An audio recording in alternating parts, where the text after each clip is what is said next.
Hi, my name's Kiki. I'm the Executive Director at Thinkersmith, and today I'm going to show you how to make some supplies. Now I'd like to show you an activity that I sometimes do with older children. This requires the skill of tying knots, which children are technically supposed to be able to do before they go into kindergarten, tie their own shoes, but that doesn't always happen. In fact, with Velcro shoes and everything these days, quite often it doesn't happen. So I generally wait till around the 3rd grade to introduce this activity. I have alternate versions of it for K through 2. And what we do is we start off with a piece of string, about a yard worth of string, and I have them tie it around their first 2 fingers first. I have them tie 2 knots. And then I have them set it aside. So they tie their 2 knots, and it looks like this. And then they set it down. And I have 3 pieces of large paper on the board. One of them, like this one, is labeled Function 1. And I have another one labeled Function 2. And then I have one that is just our program. And they're broken into 8 rectangles. And then I have a pile of pictures on the table. I have some pictures of, these are pony beads, and some pictures of knots.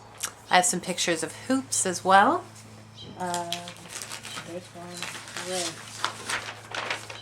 one right here, attached to Function 2 right now. But we take the knots and the beads, and in some cases I do use pony beads because I use them so much, but the older kids really kind of like using these hex bolts or hex nuts instead, and then they'll use these little mini washers instead of jewelry hoops, and it makes something really quite cool. So what we do is we tell them that when we see a picture of a knot, we tie a knot. When we see a picture of a bead or a screw nut, we tie on a screw nut. And when we see a picture of a hoop, we tie on a hoop.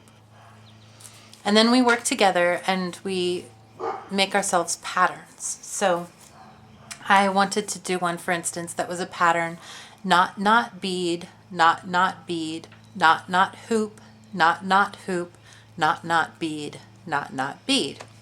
So then we broke that down into sections that we could really identify as being repeats. And so knot, knot, bead would be one of our repeats, for example, and knot, knot, hoop would be another one, which is just off camera here in Function 2.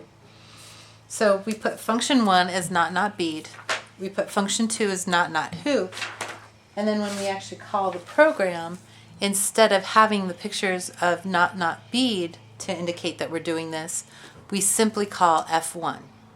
So our actual program looks like F1, F1, F2, F2, F1, F1. So once we get that all sorted out, we go back to our string and we say, okay, now let's execute our program. So if we're going to do knot, knot, bead, we tie 1 knot, tie 2 knots, slip on a bead. In this case, a hex knot. And then we do 2 more knots.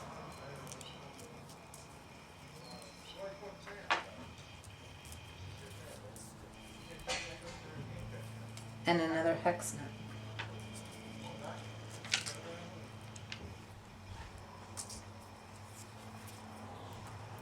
Two more knots and a hoop.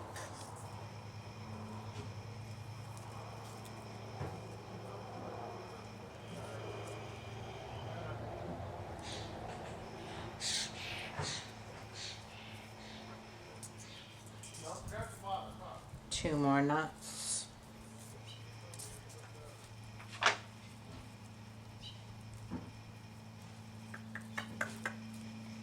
And another hoop. And you get the idea. So in the end, after they've completed their entire program, I have them do a 2-finger tie-off, which is just wrapping it again around 2 fingers, only this time it's both strings, and then you pull them through and you tie it off like this. You pull it really tight and you end up with this kind of